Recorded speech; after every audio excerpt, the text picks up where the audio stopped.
Hi, Gracia. Hi, How are you? I'm fine. Yeah, my name is Emima. I am a student in the Bachelor of Art program with College for America at Southern New Hampshire University, and I am conducting this interview as part of my academic work. With your consent, I will record this interview and use information illustrate interview video, and I am working for government and you project. The interview will be used to create government and UN submitted to College for America so that my project can be evaluated. This recording will be used solely for this purpose.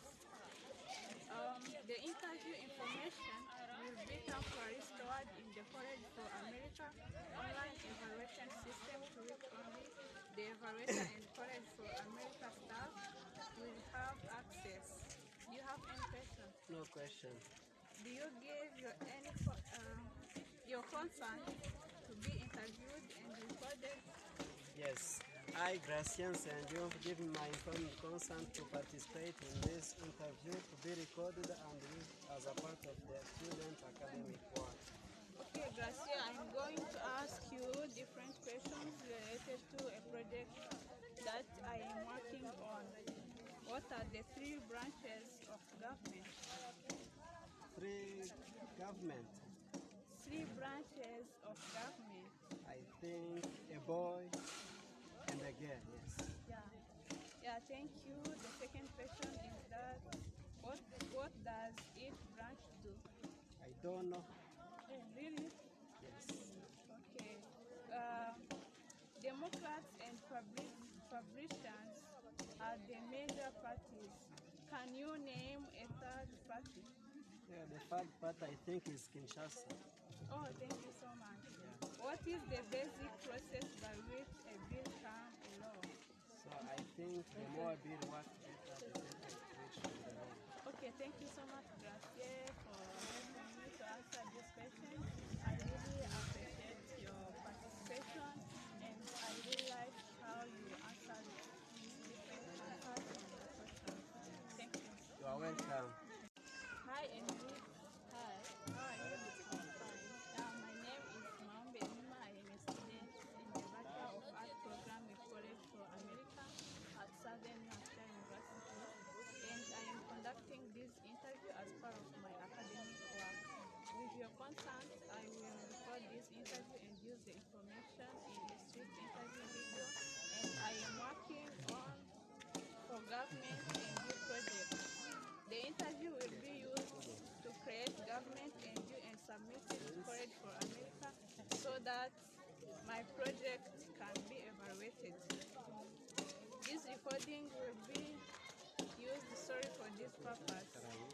The interview information will be temporarily stored in the College for America, an online evaluation system to which only evaluator and College for America staff will have access. Do you have any questions? No question.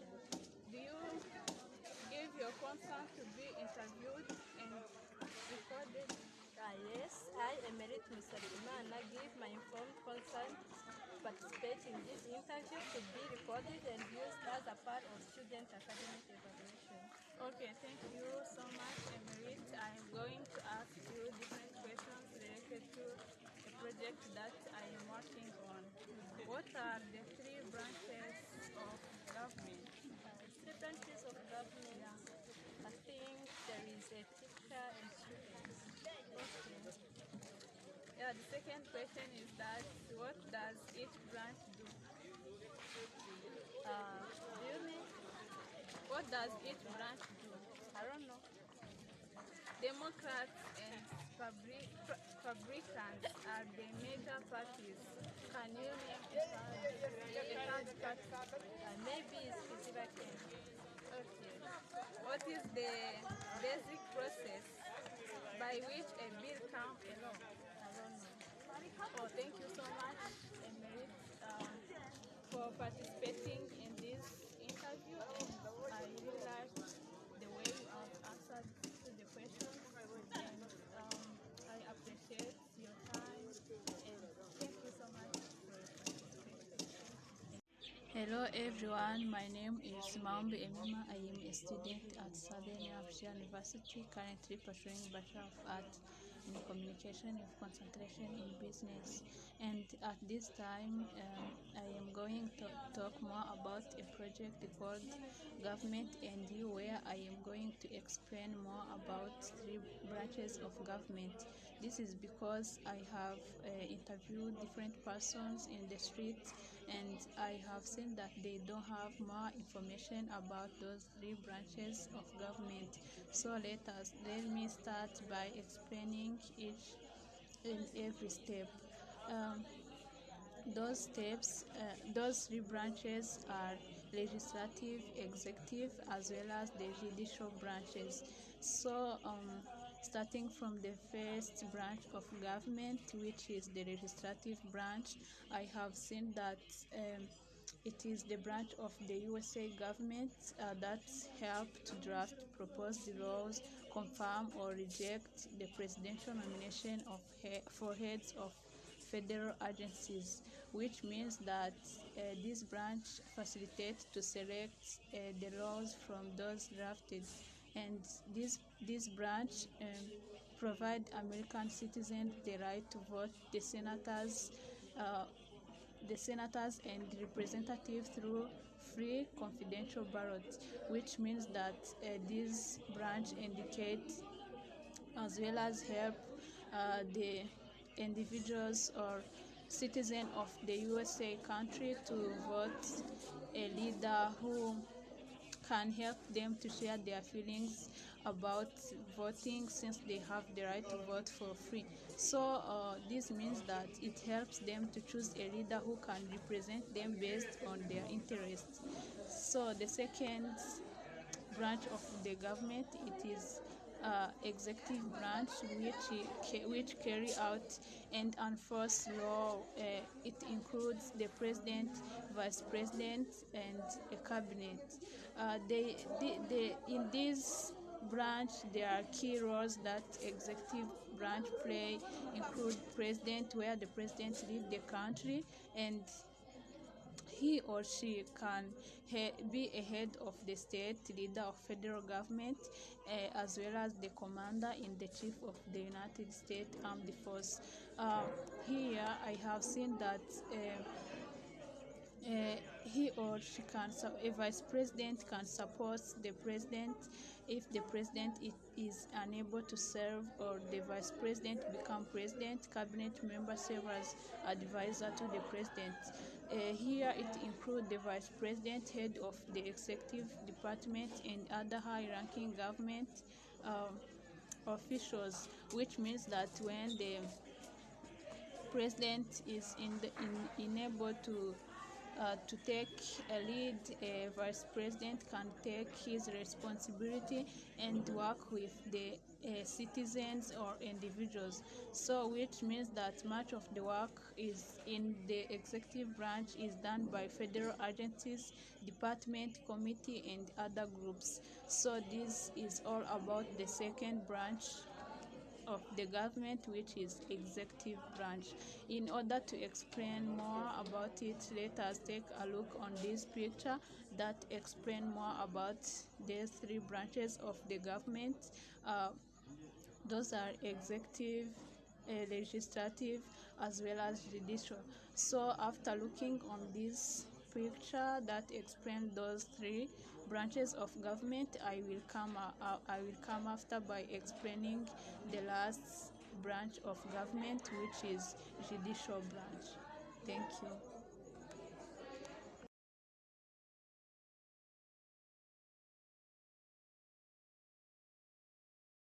So at this time, I am going to continue about the third branch of government, which is the judicial branch. This is a branch of the U.S. government that interprets the meaning of law, apply law to individual case, as well as conclude if a law violates the constitution. This shows that this branch puts in the application the laws to individual case.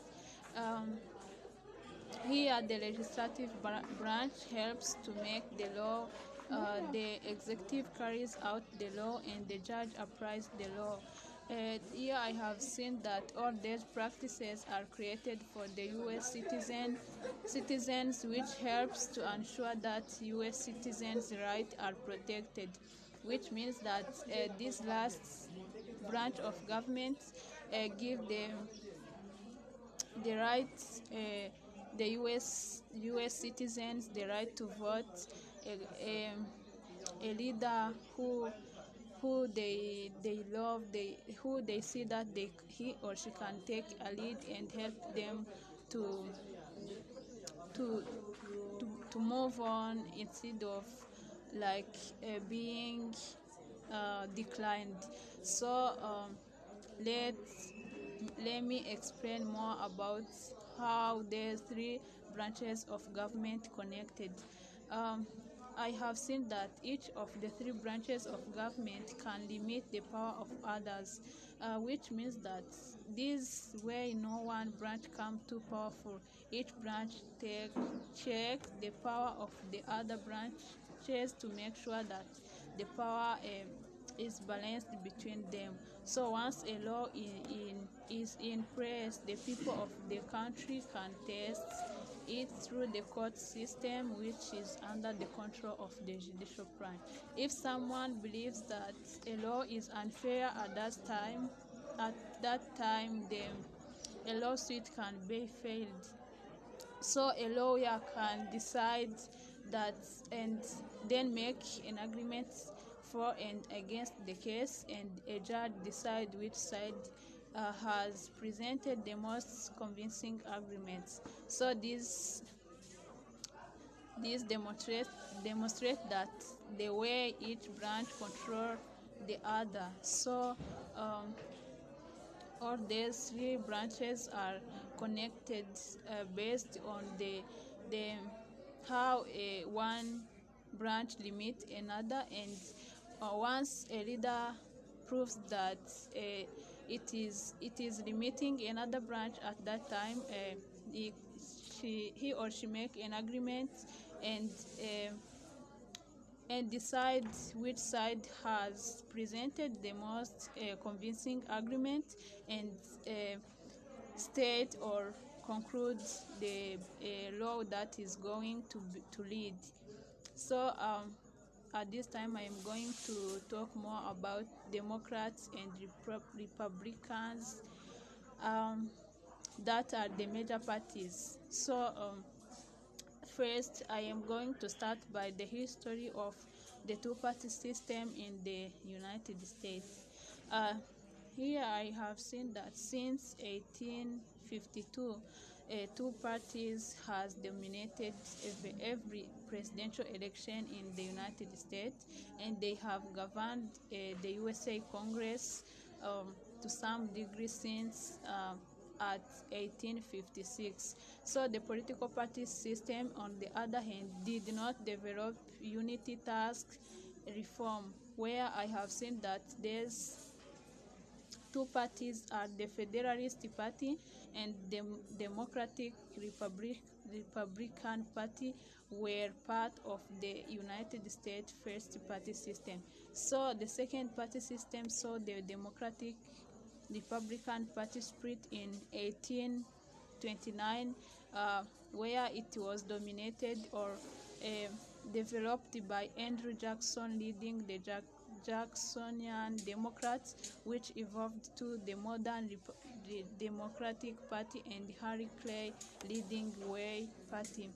So this is all about the history of these two parties in the United States. Those are the Democratic Republican Party and the Federalist Party.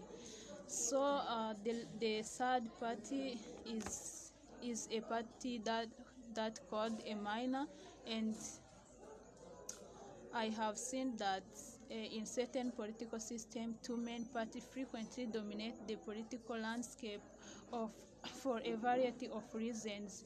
In In the electoral college system in the United States, 48 states use a standard winner-take-all electronic system to correct presidential vote. This means that there are more reasons that cause these two parties to be raised or to be dominated. During presidential elections, the winner takes all concept applied, which means that if the presidential candidate receives the most votes in the given state, that candidate receives all the state's electronic votes, except in Maine and Nebraska, the presidential candidate must receive a majority of votes to secure all the electronic votes. Um, this explains more about a unity law in the United States, where the presidential election was the winner takes all. Um, there are two major reasons why the winner takes all schemes result in the two-party system. First of all, weaker parties are published to form an alliance, often referred to as a merge, in order to grow the large enough to challenge a large majority party and achieve political growth in the legislature. So this is the first reason why the winner take all party dominated.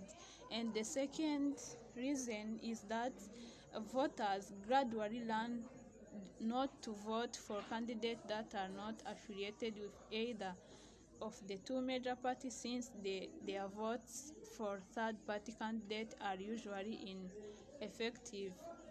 So this brings a result where the votes gradually exclude worker groups. Um, Here there is another thing that dominated, which is the polarization. Polarization, which is the process of the voters gravitating toward one of the two major parties. So all these two systems lead by Jefferson and Hamilton, where Alexander Hamilton believed that for the United States to be successful, it would have to be formed in a similar way to the British imperial mode that had been so successful. So while Thomas Jefferson believed that a central treasury and national army would endow the central government with too much power that's economically driven by finance, would lead the reckless gambling. So he also thought a strong president who will be no better than a Polish king. Yeah, this is all about the reason why these parties were dominated and take a lead during the two parties where this two party system was starting. So at this time, let me explain more about the importance, the impact of the third party, which is the minor, uh, on the national politics. This minor, which is the third party, may also facilitate voter turnout by bringing more individuals to the polls, where the candidate at the top of the ticket can help to draw attention to other party candidates down the ballot, helping them to win local or state office. So according to the research that I did, I have seen that the third parties meet with many challenges in American politics. Here I have seen that they didn't know they didn't allow uh, even on they did not allow on ballot according to the lack of popular support and signatures to warrant a press under a local law. This is the problem feeds off on itself, because third parties marginalization means they they were not well known enough to draw national attention, and they cannot raise funds to improve their politics and make them well known. So in fact, the third parties have won very few elected positions because they didn't it didn't known by many people, and they made different challenges because they were not known with individual or citizen of the country. This is where since 1877 they have been 31 U.S. senators, 111 U.S. representatives, and 22 governors that were not affiliated with a major political party. So this is an impact that the third party made with because they were not known by the individuals as well as the citizen of the U.S. country. So at this time, I am going to discuss more about the basic process by which a bill becomes a law. Here, the bill is sent to the president after it has been passed by both the House and Senate in the same form. The statute is signed and become law once the president signs it. The bill becomes a law automatically if a president does nothing for 10 days while Congress is in session, which means that a bill becomes a law when a president signs it and um, sign it as well as president did another thing on it for 10 days while in Congress or in sessions. So at this time I am going to explain more about the 9 steps that show how a bill become a law. So the first step is when the bill is drafted, which means that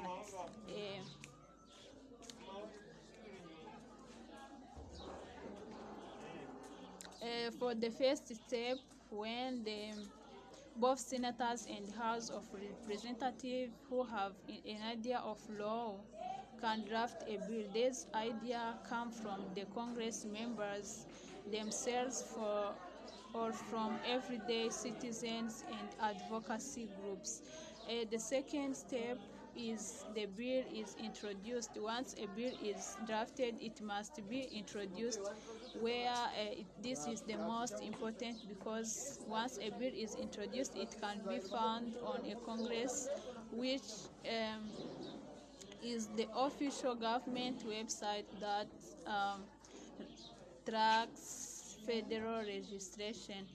To explain more about this, the Congress or government helps to track what registration means. So a representative is a sponsor, the bill is introduced in the House, while if a senator is a sponsor, the bill introduced in the senator, which demonstrates that a bill drafted introduced according to on where it is drafted, which mean that when a bill is introduced, it have been drafted, and this is very important because while it is introduced, it helps the citizen to be representative or a senator to be representative as well as other departments of the government. The third step, it is the bill goes to the committee, which with this step a bill was introduced on the second step, it passed to a committee. Here, both the House and Senate have several committees composed of groups of Congress members who are particularly interested in different topics such as health or international affairs. The committee is there to help in judging what is good for the community the committee does not act on the bill at that time, a bill considered be a deal. The fourth step is the subcommittee review of the bill. With this step, subcommittee are organized under a committee and have further specialization on a certain topic, which means that subcommittee are arranged under a committee and have more and less specialization on a certain topic. So the fifth step is the committee markup of the bill, which means that when hearings and subcommittee review are completed, the committee will meet to mark up the bill, which means that the committee will meet after finding what comes in the subcommittee review so that they can straighten up a bill. The sixth step is voting by the full chamber on the bill, where once a bill reaches the floor, there is additional debate and members of the full chamber vote approve a amendment. To mean this, when a bill reaches on the floor, there will be other additional debate of the members to that to full chamber can vote to approve any amendment, which means that here when a voting by the full chamber on the bill means that there is other debate or discussion that happen between the chamber so that they can vote. The seventh step is the referral of the bill to the other chamber. With this step, when the House and Senate pass a bill, it is transferred to the other chamber where it usually follows the same route through committee and finally to the floor, which means that the chamber that received the bill, which review with both the senator and house, will need to follow the same route that the committee used to final floor, which means that they follow the same step with committee so that they can make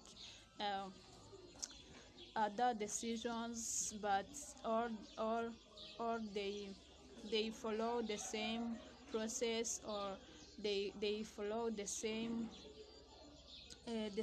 as what the committee conclude, as well as finally to the floor. Here, this chamber may approve the bill received, reject them, ignore them, or change them. Here, the chamber are the one who approve or who accept the bill received or reject them, ignore them, or change them according to what they have seen or what they understood that come from the committee. The eighth step is the bill going to the president. With this step, after both the House and Senate have approved a bill in identical form, directly a bill is sent to a president.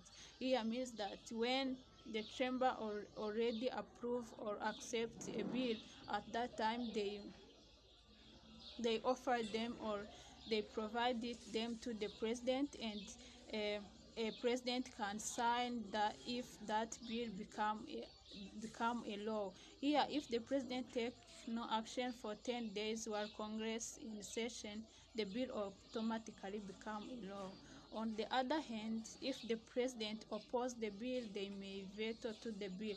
This means that when the president do not accept or do not approve that bill, at that time they can change them or they can reject it. It depends on the decision of the president according to how they see that bill, or they learn more about that bill and conclude if it become a law or if it can be repeated again. So the last step is overriding a veto, which means that here, if the president veto a bill, Congress may attempt to override a veto.